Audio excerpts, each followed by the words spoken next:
ओम श्री परमात्मने नमः।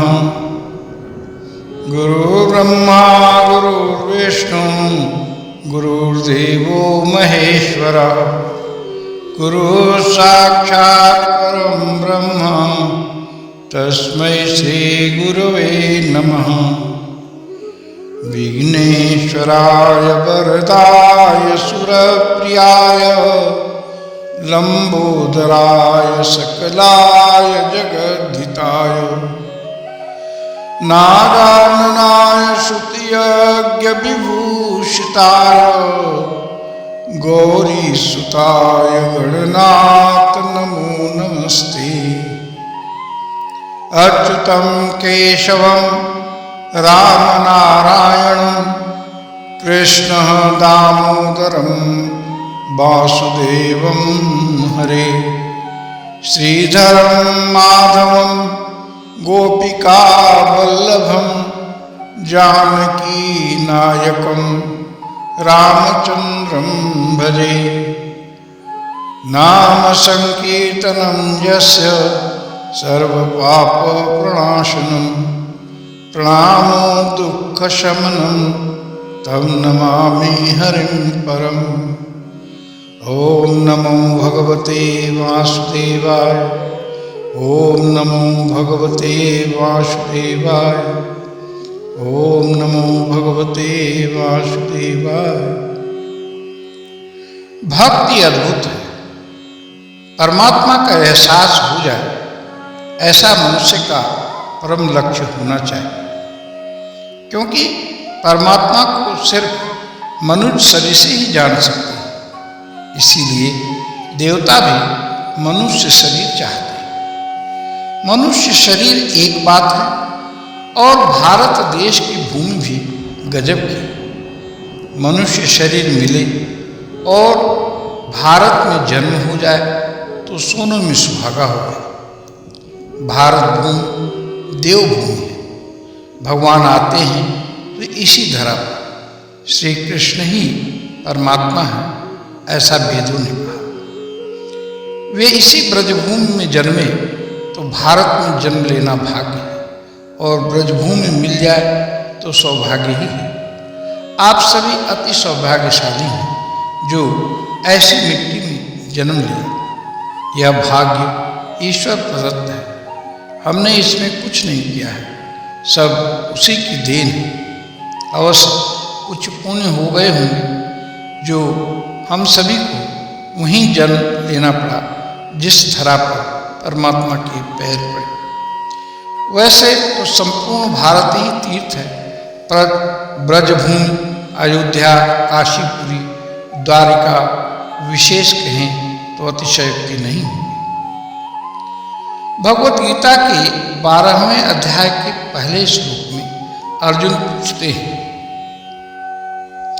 अर्जुन उवाच एवं सततयुक्ता ये भक्तास्त्वां पर्युपासते ये चाप्यक्षरम् अव्यक्तं तेषां के योगवित्तमा। अर्जुन बोले, जो अनन्य प्रेमी भक्तजन पूर्वोक्त प्रकार से निरंतर आपके भजन ध्यान में लगे रहकर आप सगुण रूप परमेश्वर को और दूसरे जो केवल अविनाशी सच्चिदानंद घन निराकार ब्रह्म को ही अति श्रेष्ठ भाव से भजते हैं, उन दोनों प्रकार के उपासकों में अति उत्तम योग वेत्ता कौन है? यहाँ अर्जुन पूछते हैं कि कौन सा मार्ग बेहतर होगा, निराकार ब्रह्म की उपासना जो ज्ञान मार्गी करते हैं या सगुण उपासना करने वाले भक्ति मार्गी? और यह भी बता दें कि किस मार्ग का क्या फल है, कौन सा मार्ग सरल है। इस पर भगवान दूसरे श्लोक में कहते हैं, श्री भगवान उवाच मय्यावेश्य मनोजे माम नित्ययुक्ता उपासते श्रद्धया परयोपेतां ते में युक्त तमामता। श्री भगवान बोले, मुझ में मन को एकाग्र करके निरंतर मेरे भजन ध्यान में लगे हुए जो भक्तजन अतिशय श्रेष्ठ श्रद्धा से युक्त होकर मुझ सगुण रूप परमेश्वर को भजते हैं, वे मुझको योग में अति उत्तम योगी माने हैं। पर भजन ध्यान किस कोटि का हो, इस पर गीता के अध्याय 11 के 55वें श्लोक में बतला देते हैं। मद कर्मा कृत मद परमो मद भक्त संग वर्जितः निर्वैरः सर्वभूतेषु जह स मामेति पांडव। भाव है कि हे अर्जुन, जो पुरुष केवल मेरे ही लिए संपूर्ण कर्तव्य कर्मों को करने वाला है, मेरे परायण है, मेरा भक्त है, आसक्ति रहित है और संपूर्ण भूत प्राणियों में बैर भाव से रहित है, वह अनन्य भक्ति युक्त पुरुष मुझको ही प्राप्त होता है। क्या पापी जन भी ऐसा करें तो लाभ होगा? हाँ, अवश्य। सर्वत्र भगवत बुद्धि हो जाने से उस पुरुष का अति अपराध करने वाले में भी बैर भाव नहीं होता।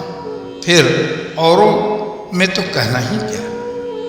जो निराकार ब्रह्म की उपासना करते हैं उन्हें भी परमात्मा की ही प्राप्ति होती है, पर निराकार उपासना कैसे हो, इस पर भगवत गीता के अध्याय 12 श्लोक 3 और 4 में कहते हैं, जे त्वक्षरमनिर्देश्यम् अव्यक्तं पर्युपासते सर्वत्रागम चिन्त्यं च कूटस्थं अचलं ध्रुवं संयम्येन्द्रियग्रामं सर्वत्र समबुद्धयः ते प्राप्नुवन्ति मामेव सर्वभूतहिते रता।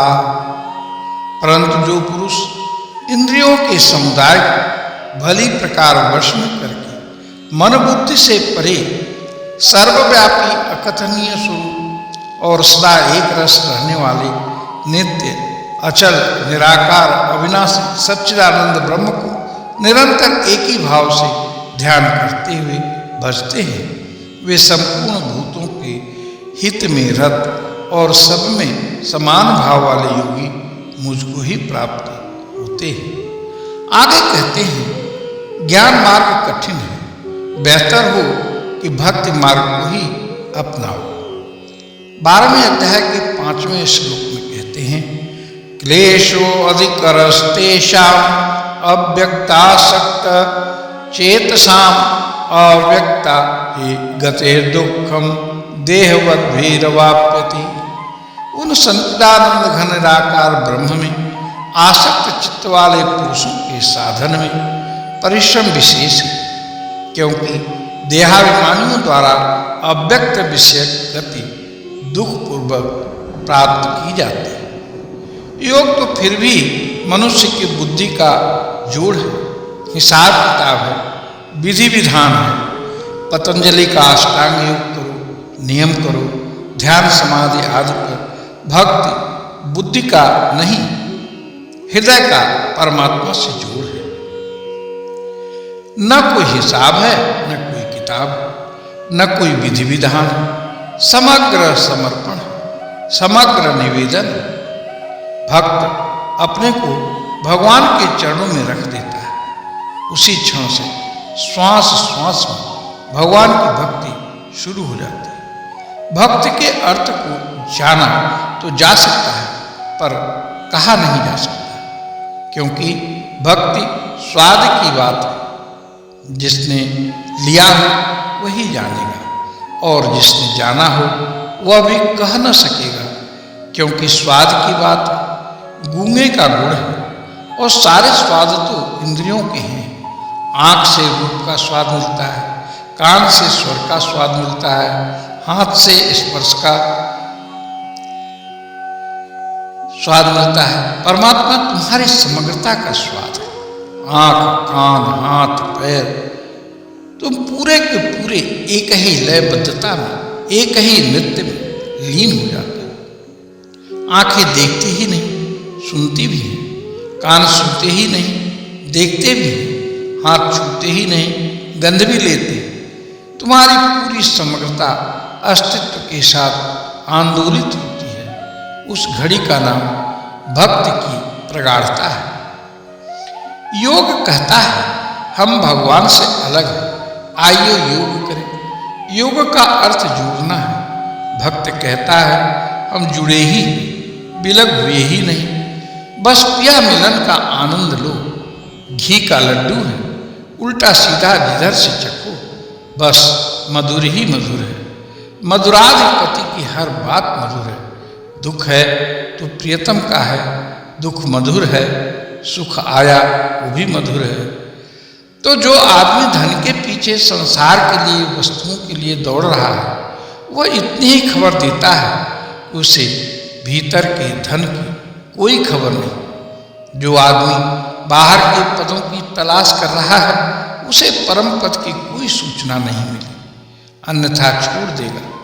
हीरे जिसे मिल जाए वह कंकड़ पत्थर छोड़ ही देता है। भक्ति का सारा शास्त्र भगवान के स्मरण के लिए, संसार के त्याग के लिए नहीं है।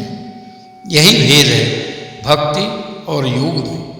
योग कहता है संसार छोड़ो, परमात्मा मिलेगा, पर भक्ति कहती है परमात्मा को खोज लो, संसार छूट जाएगा।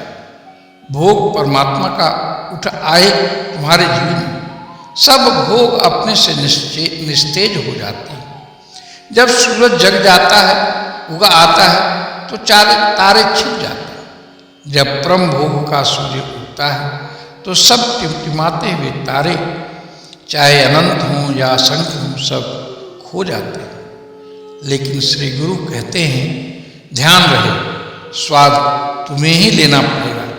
मैं स्वाद के गीत गा सकता हूँ। मेरी आंखों में तुम थोड़ा झांको तो शायद तुम्हें स्वाद की थोड़ी ध्वनि भी सुनाई पड़ जाए, लेकिन स्वाद तो तुम्हें ही लेना पड़ेगा, तभी स्वाद का आनंद मिलेगा। और मजा यह है कि कुछ भी करना नहीं है। तुम मालिक पैदा हुए हो, तुम महल की सीढ़ियों पर बैठे रो रहे हो, चाबी तुम्हारे हाथ में है, तुम भूल ही गए हो तुम जैसे हो, जहाँ हो। भक्ति का यह बुनियादी सूत्र है। तुम वहीं भोगना शुरू कर दो। तुम जैसे हो, जहाँ हो, वहीं तुम परमात्मा के स्मरण को उपलब्ध हो जाओ। याद करो उसको। जब भोजन करो तो भोजन की फिक्र मत करना, परमात्मा को खोजना भोजन में। इसलिए उपनिषद कहते हैं अन्नम ब्रह्म, भोजन में भगवान। तुम जब भोजन का स्वाद लोगे तब स्मरण करना, स्वाद उसी का है। रसो वही सब रस उसी का है। जब तुम एक सुंदर स्त्री पुरुष को गुजरते देखो तो स्मरण करना, सब सौंदर्य उसी का है। रसो वही सब रस उसी का है। जब तुम फूल को खिला देखो तो उसी को प्रणाम करना, क्योंकि सभी खिलना तो उसी का है। पक्षी गीत गाए जाए तब तुम गौर से सुनना, क्योंकि कंठ हो अनेक, गीत तो उसी का है। धीरे धीरे तुम चारों तरफ जीवन में उसका स्मरण इस तरह करना कि उसके अतिरिक्त तुम्हें कोई दिखाई ही न पड़े। भक्ति सुगम है, सरल है, सहज है। भक्ति के 9 भेद हैं। श्रवणम कीर्तनम विष्णु, स्मरणम पाद सेवनम, अर्चनम वंदनम दास्यम, सख्यमात्मा निवेदनम। भागवत 7/5/23। भागवत में 9 भक्त स्वरूप हैं। श्रवण तो श्रवण परीक्षित, कीर्तन सुखदेव जी, स्मरण प्रहलाद, पाद सेवन लक्ष्मी, अर्चन पृथ्वीराजा, बंदन अक्रूर, दास्य हनुमान, सख्य अर्जुन और आत्मनिवेदन बलि राजा। इन्हें नवधा भक्ति कहते हैं। रामचरितमानस में श्री राम जी ने शबरी को नवधा भक्ति का उपदेश दिया है। वे हैं, मन में यदि प्रभु को पाने की आकुलता हो तो लिंग भेद, जात भेद, ऊंच नीच का भेद कुछ भी आड़े नहीं आता। शबरी को प्रभु राम ने नवदा भक्ति के अनमोल वचन दिए। शबरी प्रसंग से यह पता चलता है कि प्रभु सदैव भाव के भूखे और अंतर की प्रीति पर रीझते हैं। आइए जानते हैं नवदा भक्ति के 9 भाव। पहला है संत संग या सत्संग। शिष्य जनों के जिस सत्संग से जड़ता, मूढ़ मान्यताएं टूटती है, वह सत्संग सर्वोच्च कोटि का होता है। रत भक्ति साधना का सबसे सुलभ मार्ग है। भगवान की लीला प्रसंगों का चिंतन व गुणगान करना, मन को भगवान के स्वरूप में लीन करने की इसमें जबरदस्त शक्ति है। गुरु की सेवा। भारतीय आध्यात्म में गुरु को ईश्वर का दर्जा दिया गया है। गुरु के प्रति सर्वस्व समर्पण जब तक नहीं होगा, भक्ति नहीं सजेगी। श्री अरविंद कहते थे, गुरु की चेतना का शिष्य में अवतरण तभी हो पाता है जब शिष्य की चेतना भी शिखर पर हो। भगवत संकीर्तन करना। श्रीमद् भागवत में बाल यति सुखदेव जी कहते हैं, कलयुग में भगवान के संकीर्तन से व्यक्ति परम गति को प्राप्त हो सकता है। भगवान का मंत्र जाप, मंत्र का महात्म्य समझकर भावपूर्वक परमात्मा सत्ता में गहन विश्वास रख जब जप किया जाता है तो सिद्धि का मूल बन जाता है। ईश्वर को संबोधित निवेदन ही मंत्र है। विश्वास पूर्वक किया गया जप निश्चित फल देता है। इंद्रिय निग्रह। इस भक्ति में भगवान श्री राम ने शील की चर्चा की है। अश्लील का उल्टा है शील। शील अर्थात शालीनता। जब पति पत्नी सदगृहस्थ के रूप में परस्पर सहमति से संयम पूर्वक जीवन यापन करते हैं तो इसे शील व्रत कहते हैं। प्रत्येक जीव को परमात्मा भाव से देखना। जैसे सोना एक धातु है, उससे बने अब विभिन्न आभूषणों में अंगूठी, कंगन, बाजूबंद को हम अलग अलग रूप में देखते हैं, किंतु सुनार को आभूषणों में सोना ही दिखाई देता है। उसी तरह सच्चा भक्त सभी को प्रभु में और प्रभु को सभी में देखता है। जथा लाभ संतोष, यानी जो कुछ मिल जाए उसी में संतोष। स्वप्न में भी पराये दोषों को न देखना। इसीलिए कबीरदास जी कहते हैं, साईं इतना दीजिए जामे कुटुंब समाए, मैं भी भूखा ना रहूं साधु न भूखा जाए। सरलता। सबके साथ कपट रहित बर्ताव करना व हृदय में परमात्मा का भरोसा रख किसी भी स्थिति में हर्ष व दैन्य का भाव न होना। भगवान इस अंतिम भक्ति प्रकरण में सर्वाधिक जोर सरल व निष्कपट होने पर देते हैं। ऐसा वही हो पाता है जिसकी भावनाएं ईश्वरोन्मुख हों, कामनाएं न की बराबर। नारद की भक्ति सूत्र में कहते हैं, गुण रहितम काम रहितम प्रतिक्षण वर्धमान विच्छिन्नम सूक्ष्मतरम अनुभव स्वरूप।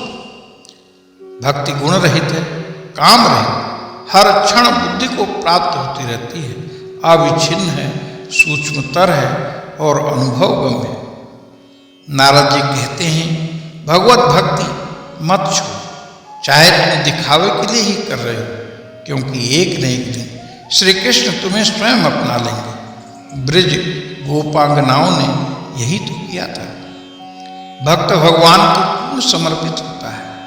कबीर जी ने कहा, कबीरा कुता राम का, मोतिया मेरा राम, गले जेवड़ी राम की, जीत लेऊं उत जाए।